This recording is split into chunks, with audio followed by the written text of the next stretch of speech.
जय माता दी। नवरात्रि के इस पवित्र काल में आज माँ भगवती कात्यायनी की पूजा का दिवस है। आज हम षष्ठम दिवस माता रानी के चरणों में प्रणाम कर रहे हैं और अपने जीवन को धन्य कर रहे हैं। माता कात्यायनी का पूजन करने वाला प्राणी कभी भी अपने जीवन में किसी प्रकार से कष्ट नहीं भोगता है। माता कात्यायनी का शक्तिपीठ आज भी मथुरा क्षेत्र में यमुना के तट पे है। ये वही देवी हैं जिनका पूजन ब्रज की गोपियों ने किया था और भगवान श्री कृष्ण को प्राप्त किया था। माता कात्यायनी अनादिकाल से है। इनका शक्तिपीठ यद्यपि अन्य अन्य स्थलों में भी लोगों ने स्थापित किए हैं, लेकिन मूल शक्तिपीठ जो है माँ भगवती का, वह ब्रज क्षेत्र में ही है। माता कात्यायनी के पूजन से सारी गोपियों को आनंद की अनुभूति और मनोवांछित फल प्राप्त हुआ था। माता कात्यायनी के लिए उन गोपियों ने कात्यायनी महामाई महायोगेन्द्रधीश्वरी नंद गोप सुतम देवी पतिमय कुरुते नमः। भागवत में स्पष्ट रूप से भगवान वेदव्यास जी ने, भागवतकार श्री कृष्ण द्वैपायन व्यास जी महाराज ने भगवती कात्यायनी के महत्व का प्रतिपादन किया है। गोपी और श्री कृष्ण के मिलन का माध्यम भगवती कात्यायनी को ही माना है। ब्रज वृंदावन की आदि देवी कात्यायनी मनवांछित फल प्रदान करने वाली हैं। ब्रज गोपियों की मनोकामना इन्हीं भगवती की कृपा से पूर्ण हुई थी। वृंदावन में कालिंदी के कूल पर अवस्थित कात्यायनी पीठ आज भी दर्शनीय है, जहाँ पर असंख्य भक्त पहुँचते हैं और उनके श्रद्धा का केंद्र है। माता भगवती का पूजन षष्ठम दिवस भगवती कात्यायनी की ही पूजा होती है। महिषासुर का वध करने और देवताओं को निर्भय करने के लिए ब्रह्मा विष्णु महेश आदि देवताओं ने एक दिव्य शक्ति प्रकट की और कात्यायन ऋषि ने उस शक्ति का सर्वप्रथम पूजन किया। अतः इस दिव्य शक्ति को कात्यायनी के नाम से संबोधित किया गया है। कात्यायन की पूजा स्वीकार करने के बाद दशमी को महिषासुर का संहार किया। भगवती कात्यायनी अमोघ फलदायिनी है। भगवती का स्मरण करने के लिए लोग अधिकतर इस मंत्र का प्रयोग करते हैं। वंदे वांछित मनोरार्थम चंद्रार्ध शेखरम सिंहरूढ़ा चतुर्भुजा कात्यायनी यशस्विनी।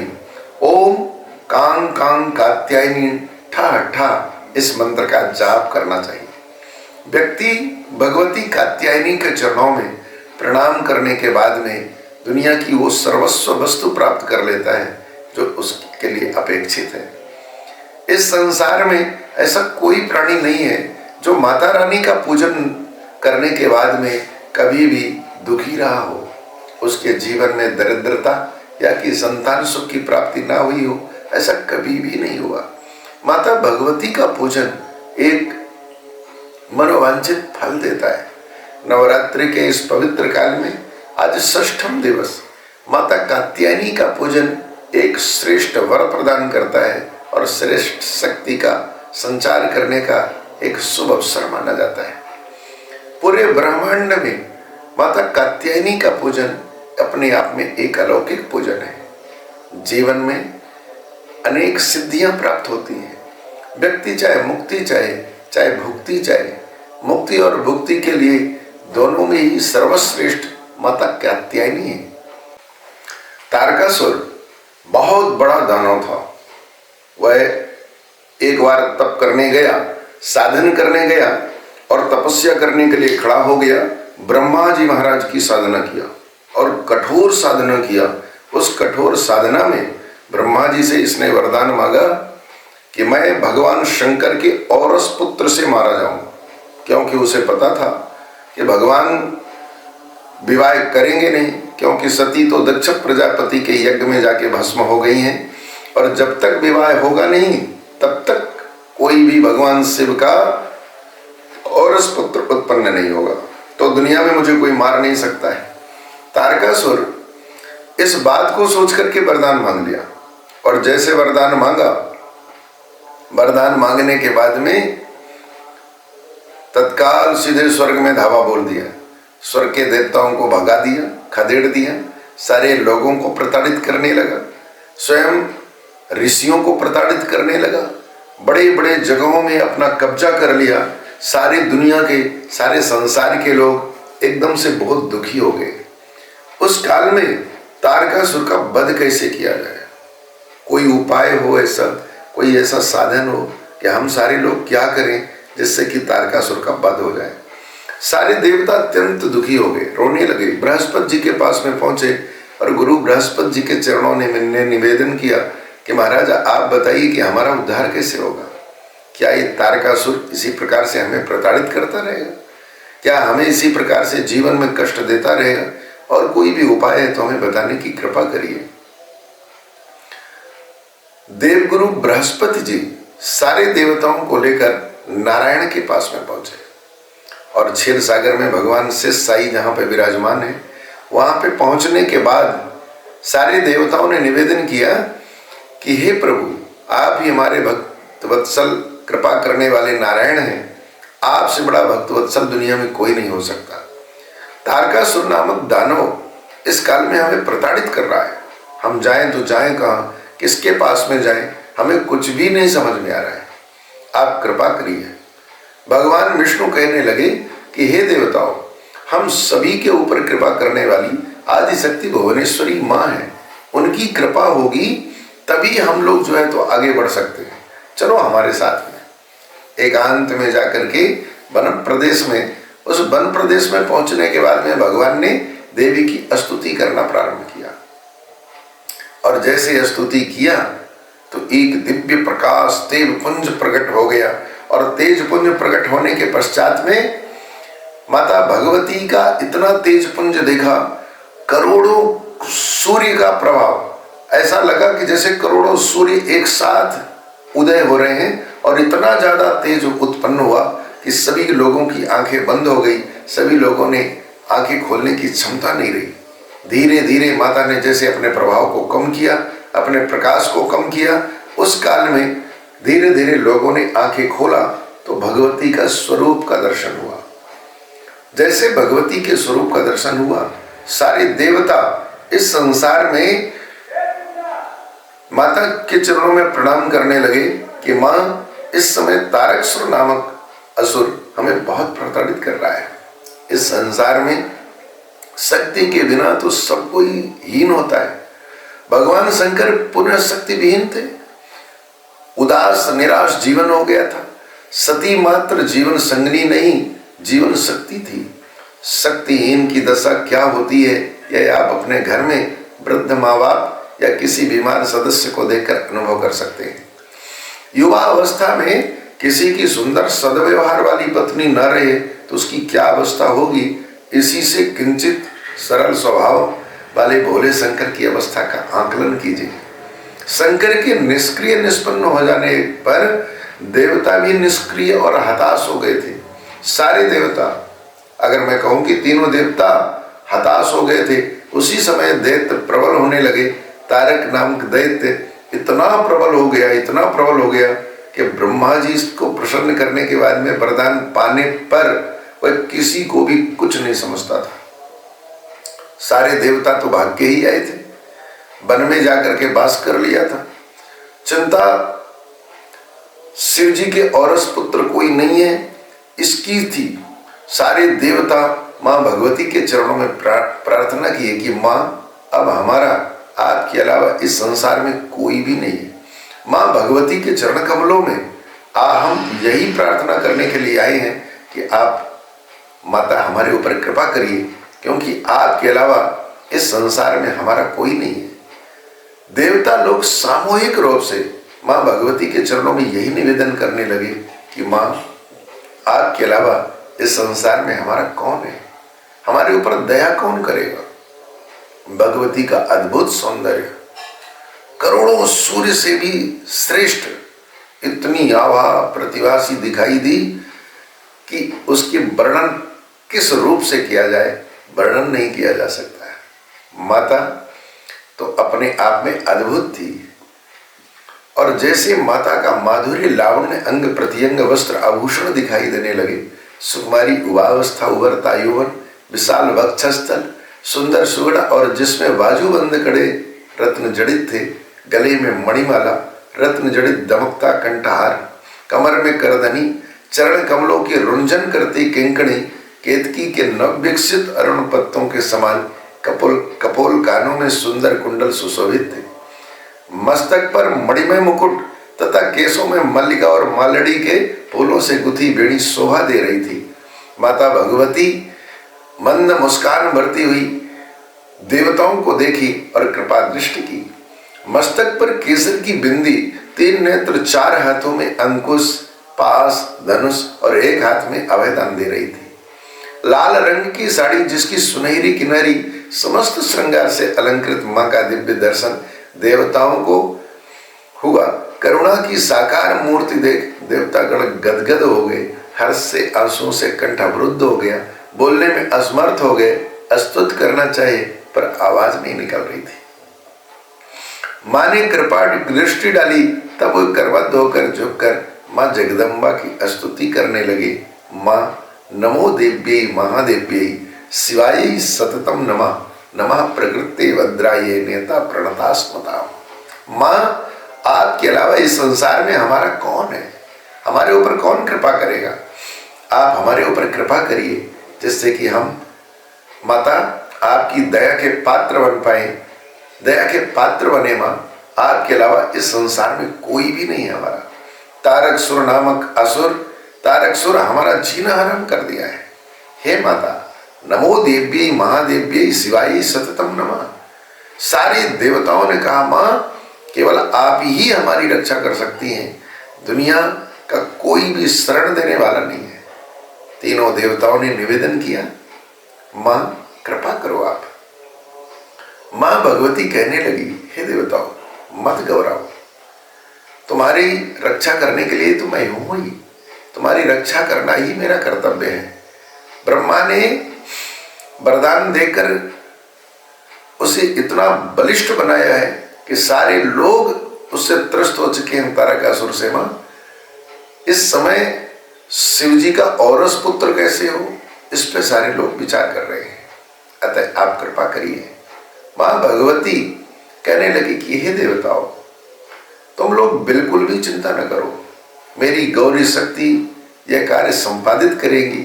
वह शीघ्र ही महाराजा हिमालय के यहाँ प्रकट होंगी और आपका हित साधन करेंगी। श्री देवी बोली, देवता गुण सुने, मैं जो कह रही हूं इसके श्रवण मात्र से ही मेरा सारूप्य प्राप्त हो जाता है। हे देवताओं, सर्वप्रथम केवल मैं ही थी, अन्य कोई सत्ता नहीं थी। मेरा रूप सत्य चित और आनंदमय था। यह ब्रह्म रूप अनामय, अनुपम्य, अप्रतर्क्य एवं इसी रूप से किसी एक शक्ति निकली जिसका नाम माया हो गया। मेरी शक्ति के कारण ही सूर्य में तेज और चंद्रमा में शीतलता है। उत्पन्न करना और नष्ट करना उसी शक्ति का काम है। प्रलय के समय ये समस्त शक्तियां मुझ में विलय हो जाती है और मैं बीज रूप में इस शक्ति को विभिन्न समय में समस्त शक्तियां को मैं प्रकट करती रहती हूँ। अनेक धर्मावलंबी, विभिन्न मतावलंबी विभिन्न नामों से पुकारते हैं। कुछ लोग तप, जड़, तम और शैव शास्त्री माया प्रकृति अजा कहते हैं। वेदांती से अविद्या कहते हैं। मेरी ही शक्ति से रूप, रस, गंध, स्पर्श और तेज, ये 5 तन मात्राएं उत्पन्न हुई हैं।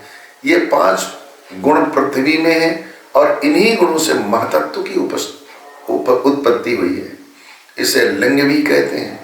वही आत्मा का शुद्ध स्वरूप है, इसे सर्वात्मा भी कहते हैं। इसी में सारा जगत निहित है। आकाश में एक स्पर्श रूप रस, ये 4 गुण जल में है और अशब्द स्पर्श रूप रस गंध, ये 5 पृथ्वी में गुण है। इन्हीं माया शक्ति ने संपूर्ण चराचर की रचना की है। व्यवहारिक दृष्टि से वह माया या अविद्या नाम से विख्यात, किंतु तत्व दृष्टि से पृथक पृथक कुछ नहीं है। तत्व एक ही है, जो मैं हूं। समस्त जगत की सृष्टि का संचालित कर अपने मूल तत्व में विलीन हो जाती हूँ। साहम सर्व जगत सृष्टा तदंतः प्रतिसाम्य हम माया कर्मादिस हिता गिरे प्राणपुरा सरा। देवी ने अनेक प्रकार से उन्हें आश्वस्त किया और अपने बारे में ज्ञान कराया। माता रानी ने आश्वस्त किया कि हे देवताओं, तुम मत परेशान हो, मैं तुम्हारी रक्षा करूंगी। मेरे अंश से ही गौरी का जन्म राजा हिमालय के यहां होगा और वह प्रकट होकर के तुम सारे लोगों का कष्ट दूर करेगी। आखिर गौरी माता रानी की प्रेरणा के अनुसार गौरी का जन्म हुआ। देवताओं का हित साधन करने के लिए सप्तर्षियों की प्रेरणा से नारद जी ने उपाय बताया और मां गौरी भगवान शिव को पति बनाने के लिए साधना करने लगी। माता गौरी ने जैसे ही साधना किया, सप्तर्षि ने परीक्षा लिया, परंतु भगवान की कृपा से भगवान नारायण ने स्वयं आग्रह किया भगवान शिव से कि हे भगवान शिव, आप हम सभी का साधन करने के लिए विवाह कर लें। भगवान शिव ने स्वीकृति दी और गौरी के साथ में भगवान शिव का विवाह हुआ, जिसके प्रभाव से कुछ दिनों के पश्चात में भगवान कार्तिकेय का जन्म होता है। कार्तिकेय के जन्म के पश्चात में सारी परिस्थितियां अनुकूल होने लगी। सारे देवता भगवान कार्तिकेय के चरणों में प्रणाम करने लगे। अनेक शक्तियों को अर्जित करने के पश्चात में भगवान कार्तिकेय ने तारकासुर नामक के महादानव का वध किया और वध करने के बाद में सारे देवताओं को अस्वस्थ कर, जिनको जहां से खदेड़ा था, भगाया था, उन देवताओं को वहां पुनः स्थापित किया। आदि शक्ति की कृपा हो जाए तो उनके अनेक रूप हैं। उन अनेक रूपों में पूजन करने के बाद में व्यक्ति सब कुछ प्राप्त कर लेता है। माता भगवती इतनी दयालु, इतनी कृपावान है कि कोई भी प्राणी कभी भी किसी भी परिस्थिति में अपने आप में दुखी नहीं रह सकता है। इसलिए माँ का पूजन, माँ का ध्यान अवश्य करना चाहिए। माता रानी के पूजन से सारी वस्तुएं सुलभ हो जाती है। माता के भोग के बारे में मैंने आपसे कई बार दिन के हिसाब से, माता रानी के भोग को योग के हिसाब से, करण के हिसाब से चर्चा किया है। अब अंतिम क्षण में मैं जाते हुए आपसे तिथि के हिसाब से भी भोग की बात करता हूं, इसलिए माता रानी को भोग अवश्य लगाएं। प्रतिपदा तिथि में माता का षोडशोपचार पूजन करके नैवेद्य भोग के रूप में गाय के घी का अर्पण करना चाहिए और यह घृत ब्राह्मणों को देकर, गरीबों को देख करके पुण्य लाभ प्राप्त करना चाहिए। इससे अपनी काया निरोगी होती है। माता रानी को भोग में घी, अगर गाय का घी समर्पित किया है तो व्यक्ति निश्चित ही निरोगी हो जाता है। द्वितीय तिथि में अपनी दीर्घायु प्राप्त करने के लिए माता रानी को चीनी का भोग लगाना चाहिए और भोग लगाने के पश्चात में इस चीज का विशेष अवश्य ध्यान रखें कि उसे गरीबों में और ब्राह्मणों में अवश्य बांटना चाहिए। तृतीय तिथि में पूजनोपरांत माता रानी को गाय के दूध अर्पण करना चाहिए और दूध अर्पण कर दिया है, उसे अभिषेक कर दिया है, तो ऐसा करने से व्यक्ति के जीवन से सारे दुखों से मुक्ति हो जाती है और इसका भी प्रसाद बांटना चाहिए। चतुर्थी तिथि में माता रानी का पूजन करके मालपुआ को भोग के रूप में माता को समर्पित करें। इससे सारे विघ्नों का विनाश हो जाता है। छोटे छोटे संकट हमारे जीवन में जो आते हैं वह सारे संकट नष्ट हो जाते हैं। पंचमी तिथि में माता रानी को पूजन के बाद में केले का भोग लगाएं। अगर केले का भोग समर्पित किया है तो इससे हमारे जीवन में बुद्धि का विकास होगा, हमारी बुद्धि पवित्र हो जाएगी और जीवन में कोई भी कैसा संकट नहीं आएगा। षष्ठी तिथि में माता रानी को पूजन के पश्चात में मधु का भोग लगाना चाहिए। मधु का भोग लगाने से सुंदर वर्ण की संतान प्राप्ति होती है और ऐसे मधु का भोग लगाने के पश्चात गरीबों में उसे अवश्य बांट दें। गरीबों को, ब्राह्मणों को, कन्याओं को अवश्य खिलाना चाहिए। सप्तमी तिथि को माता रानी को गुड़ का नैवेद्य समर्पित करना चाहिए। अगर गुड़ का भोग समर्पित किया है तो व्यक्ति शोक मुक्त हो जाता है, उसके जीवन में कोई कष्ट नहीं रह जाता। अष्टमी तिथि को माता रानी को नारियल का नैवेद्य लगाना चाहिए, इससे जीवन के सारे संताप नष्ट हो जाते हैं। नौमी तिथि को धान का लावा, जिसे लाजा भी कहते हैं, ऐसे लाजा का भोग लगा करके मां भगवती को समर्पण करने के पश्चात में व्यक्ति परलोक के सुख प्राप्त करता है, जो कि इस लोक में भी सुखी रहता है और शरीर छूटने के बाद में परलोक जब जाता है तो उसके जीवन में महान शांति प्राप्त होती है और समस्त सुखों का भोग करने वाला होता है। दसवीं तिथि को काले तिलों का विशेष विधान है, अतः पूजा के बाद में नैवेद्य में तिल का भोग लगाएं, जिससे कि व्यक्ति के जीवन से यमलोक का भय निकल जाता है, उसके जीवन में यमलोक का भय बिल्कुल भी नहीं रहता है। एकादशी तिथि को माता रानी को दही का भोग लगाना चाहिए। व्यक्ति जो दही का भोग लगाता है तो दही का भोग लगाने से माता रानी अत्यंत प्रसन्न हो जाती है और व्यक्ति के जीवन में सुंदर सुख हमेशा हमेशा के लिए अस्थायी कर देती है। द्वादशी तिथि को चिवड़े का भोग लगाना चाहिए।